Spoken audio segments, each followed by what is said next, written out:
Ouais!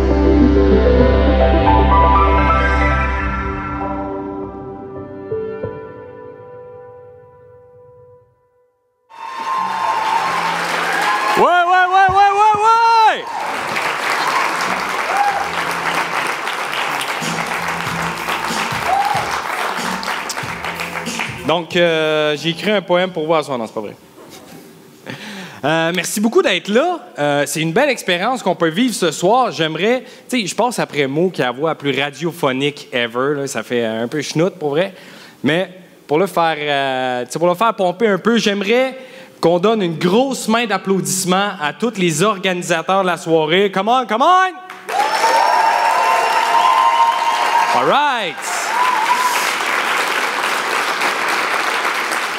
Quand on m'a approché pour faire cet événement-là, on m'a dit que le thème général, c'était le changement. Donc, moi, tout de suite, j'avais le titre en tête de mon numéro, qui était « Devenir grand ». Et non, je ne parle pas de mes cheveux. Je parle du fait que moi et ma blonde, on a pris la décision d'avoir un enfant.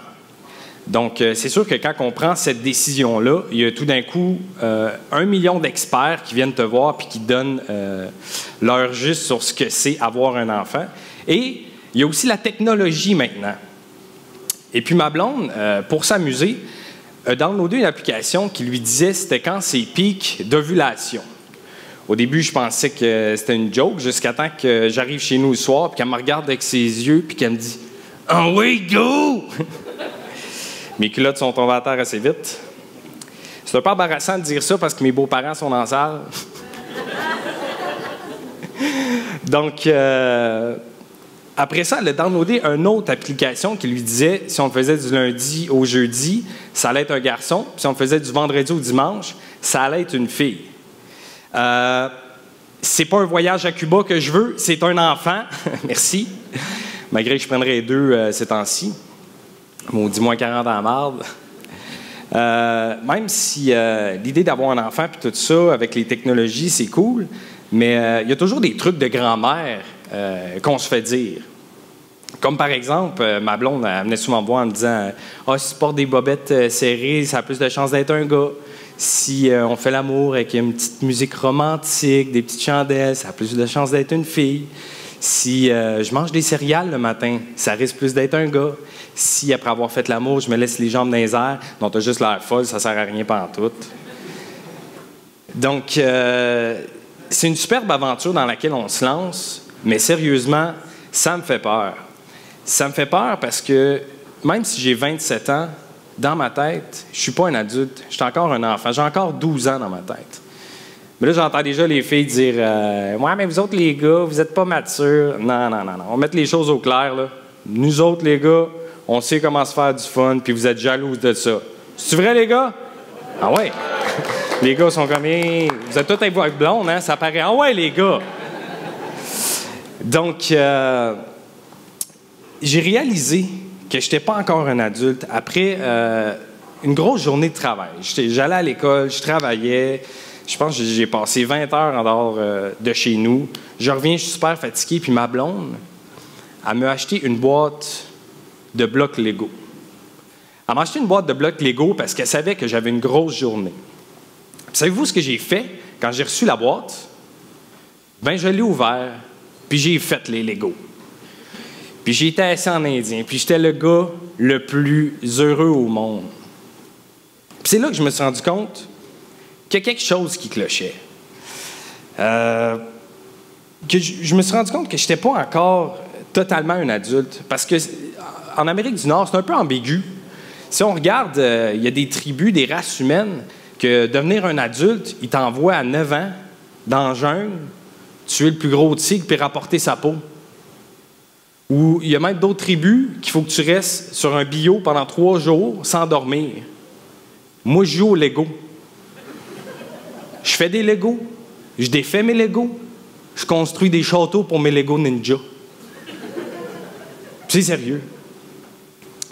Donc, je réfléchissais à tout ça. Puis là, j'ai pris... Tu sais, tous les gars ont comme modèle leur père. Donc, j'ai analysé un peu mon père. Puis mon père, si tu veux lui faire plaisir, donne-lui pas des Legos. Premièrement, il a des trop gros doigts. Il peut tuer n'importe qui avec ses doigts.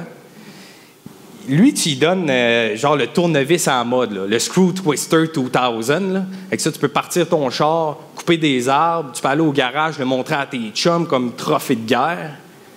Moi, je joue au Lego. Des fois à Call of Duty. Dépend du mood. Donc, je me suis mis à réfléchir. Qu'est-ce qui ferait de moi un adulte? Donc, je me suis dit, au Québec, c'est simple. Tu as 18 ans, tu deviens un adulte.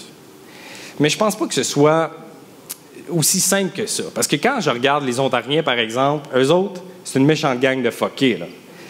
À 19 ans, tu deviens un adulte, mais pour le reste de ta vie, tu t'habilles comme un trip d'acide. Ils s'habillent vraiment laid. Donc, j'ai regardé aussi au niveau des États-Unis. Aux États-Unis, c'est 21 ans être un adulte. Considéré un adulte. Tu peux prendre l'alcool, tu peux acheter des cigarettes, blablabla. Sauf que tu peux rentrer dans l'armée à 18 ans. Donc, c'est un peu comme dire qu'ils envoient des enfants dans des pays en guerre pour faire cesser ces mêmes pays en guerre d'envoyer des enfants à la guerre. C'est un peu fucké. C'était ma seule joke politique. C'est beau, vous pouvez arrêter de saigner du nez, ça va. Donc, je me suis dit, ça doit être un peu comme les tribus dans la jungle. Je dois avoir un rite de passage que j'ai fait, puis je m'en suis peut-être pas aperçu. Donc, j'ai réfléchi. Je me suis dit, peut-être que je suis devenu un adulte quand j'étais au cégep. Moi, j'ai été au cégep de Rouen ici. J'ai fait mon DEC en travail social. C'est toujours mieux qu'un DEC en sciences humaines. On s'entend qu'il ne faut rien là-bas. Donc, là, j'ai réfléchi un peu, puis c'est probablement la période de ma vie où j'ai fumé le plus de pot. Ça fait pas très adulte de trouver que la couleur violette a un drôle de nom. Pendant 2 semaines.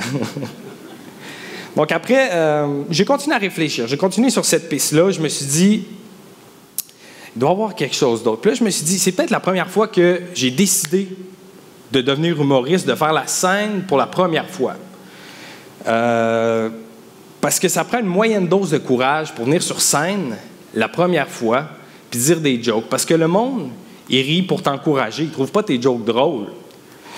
Mais finalement, je me suis dit, c'est juste pour avoir librement l'air niaiseux en public. Fait que ça n'avait pas rapport. Fait que j'ai continué.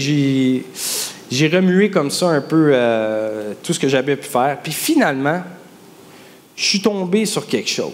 C'était une conversation que j'avais eue avec mon père, qui m'expliquait un peu trop en détail ma conception. Je vous mets un peu en contexte. Ma mère et mon père, ils n'ont jamais vraiment été ensemble. Ils se sont rencontrés d'un party. Et puis, ils ont eu du fun, bing bang. 9 mois après, je suis né. Donc, ça vous met pas mal en contexte de... Je voulais pas trop savoir ce qui s'était passé. Donc, mon père commence à me jaser de ça. Puis, en fait, ma blonde m'avait donné des billets pour l'ouverture de la cage au sport à Rouyn-Noranda. Et là, tout était gratuit. Puis on s'entend pour dire qu'en Abitibi, notre sport national, c'est boire. N'est-ce pas? On est vendredi, là. Faut que ça participe un peu, là. Notre sport national, c'est de boire, n'est-ce pas? All right. Vous ressemblez un peu à des Montréalais avant, non? Un peu déçu. Donc, moi puis mon père, on enfile les bières comme si on était à une série de 6 victoires à domicile. Bref, ça va bien.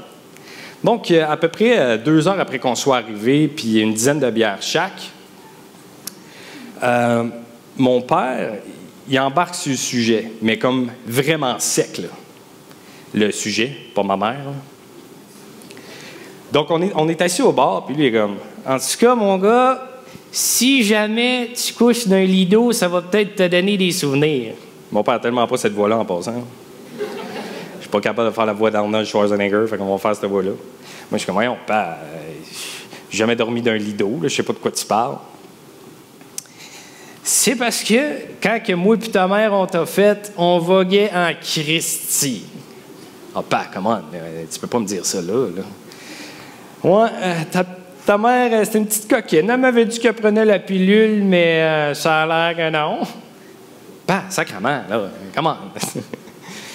En plus, elle filait cochonne, là, on avait du fun au party, mais elle n'avait en tabarouette. Oh, fuck it, je m'en vais pisser. Fait que finalement, je m'en vais aux toilettes pour les 30 minutes après. Je te jure, la serveuse est venue me porter 2 bières aux toilettes parce que je buvais pour oublier. Je voulais juste pas aller revoir mon père. Je voulais pas plus de détails. Puis c'est là qu'avec tout ça, je me suis rendu compte que je vais peut-être toujours être un enfant.